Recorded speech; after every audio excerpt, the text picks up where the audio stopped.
मुझे आपकी बातें बहुत अच्छी लगी। आप नौजवान हैं, जरा केजरीवाल साहब से पूछिए कि दिल्ली का एक एसएचओ हटवाने के लिए तो कृषि भवन पे बैठ गए, 84 के दंगे के एसआईटी के लिए क्या कुतुब मीनार पे बैठेंगे क्या जाके?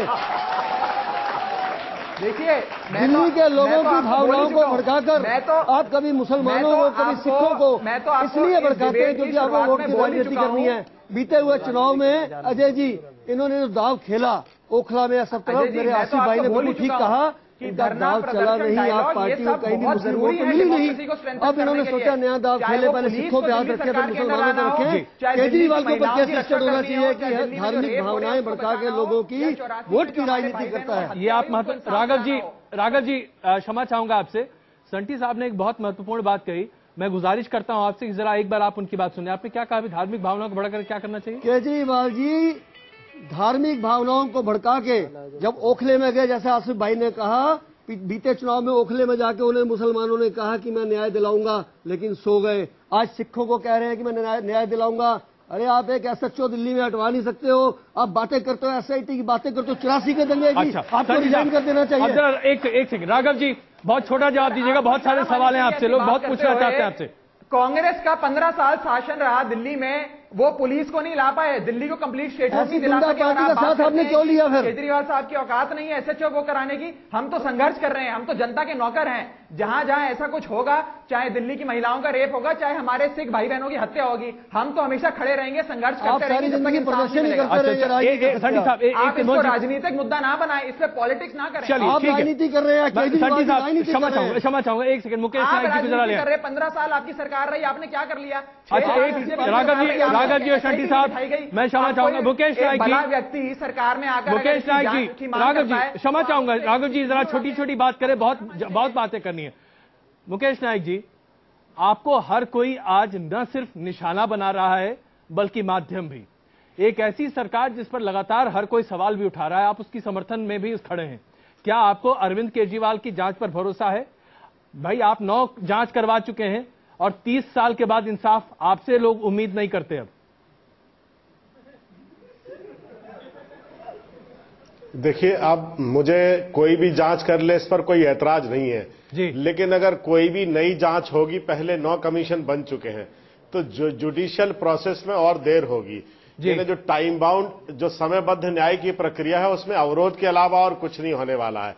मुझे एक बात की खुशी है कि हमारे नेता श्री राहुल गांधी जी ने जितनी साफ गोई से सच को स्वीकार किया है, हमें उन पर गर्व है और हमें उम्मीद है कि भविष्य में वो किसी गलत आदमी का साथ नहीं देंगे, सच का सामना करेंगे। अगर गलती हुई है तो जनता के बीच में उसको स्वीकार करेंगे। चलिए अमिताभ जी, इस पर आपकी प्रतिक्रिया बनती है। अजय जी, मैं एक छोटी सी बात, एक सेकंड राघव जी जरा प्लीज। अमिताभ जी भी हैं हमारे साथ, और भी वक्ता हैं, प्लीज। देखिए, कांग्रेस की यदि ये अपेक्षा है कि राहुल गांधी जी आगे हमेशा सच के राह पे चलें, तो सबसे पहली चीज तो उनकी ये करनी होगी कि उनको ये स्वीकार करना होगा कि ना सिर्फ 84 के दंगे तो बात की बात, अभी ये चूंकि विषय सामयिक है इसलिए आपको 84 के दंगे की बात करें, लेकिन जो ये स्वतंत्रता के बाद की जो भ्रष्टतम सरकार है उसकी जिम्मेवारी कौन लेगा? नहीं, देखिए अमिताभ जी, अब आप मुद्दे से जरा इधर जा रहे हैं। भाई एक आदमी साफगोई से चीजों को मार रहा है, रामकृपाल जी ने भी यही बात कही। इतना ही कह रहा हूं, इसके लिए कम से कम उन्हें बधाई तो दे दीजिए। बधाई सिर्फ देखिए, आप दंगों में यदि संलिप्तता स्वीकार कर रहे हैं कांग्रेसी नेताओं की,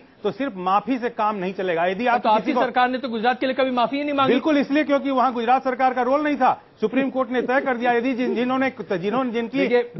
संलिप्तता, अजय जी, जिनकी संलिप्तता थी वहां, वो उनको कोर्ट ने जब उसमें बनाया दोषी, अच्छा राहुल गांधी ने दोषी बनाया, तो उसके खिलाफ में तो हम लोग कभी आगे नहीं आए। करते हैं कि नहीं करते? क्या उनकी साफगोई की तारीफ करते हैं कि नहीं? उनकी साफगोई के लिए तो सबसे ज्यादा कांग्रेस पार्टी त्रस्त है आज, कि वो यदि इस बात को लेकर के स्वीकारोक्ति दे रहे हैं, तो आगे फिर अब कांग्रेसी नेताओं के ऊपर भी जो गाज गिरनी चाहिए, वो क्या वो गिरवा पाएंगे कि नहीं?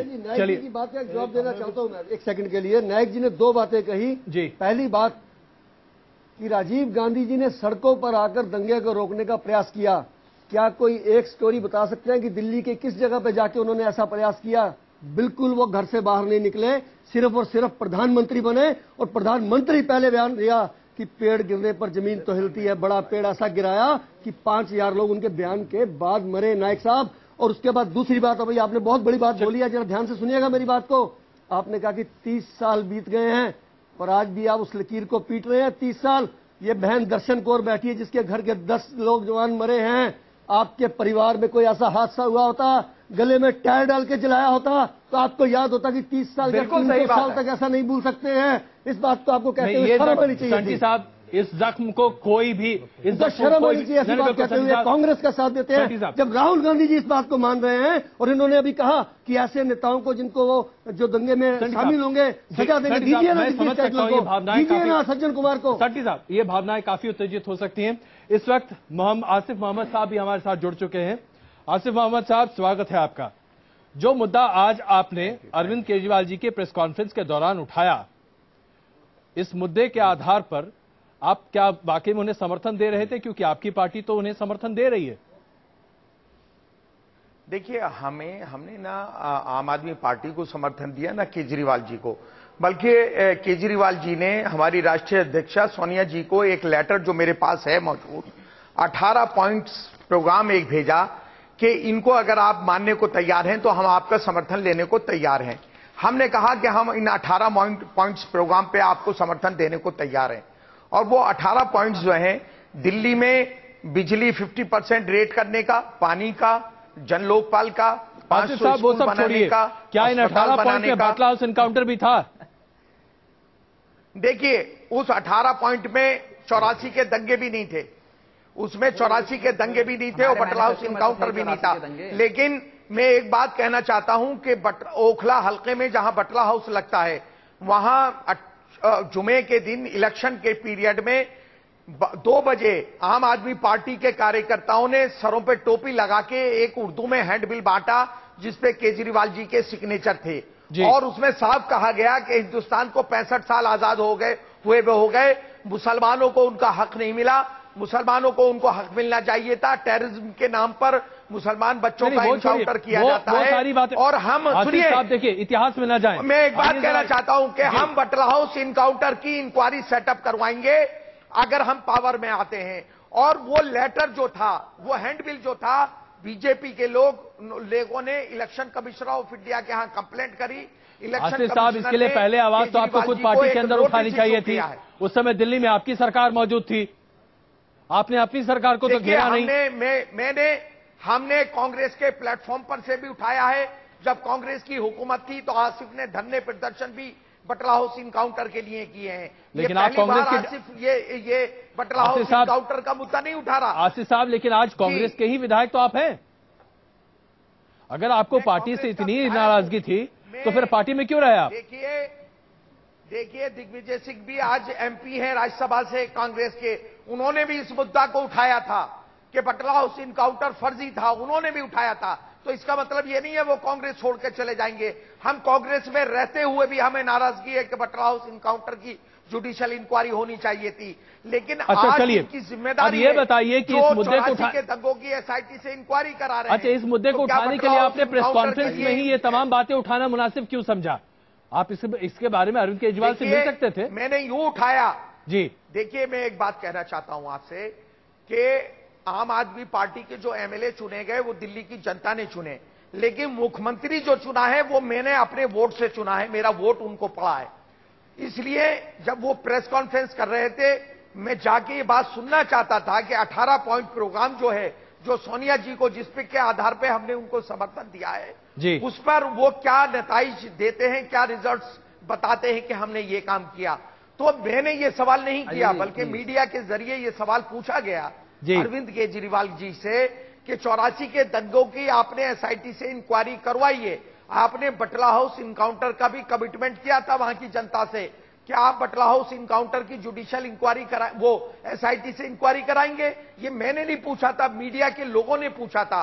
लेकिन मेरी मौजूदगी में अगर केजरीवाल जी झूठ बोलते हैं, कहते हैं कि बटला हाउस इनकाउंटर की हम इंक्वायरी नहीं कराएंगे, कोर्ट में केस चल रहा है, वो केस तो 5 साल से चल रहा है।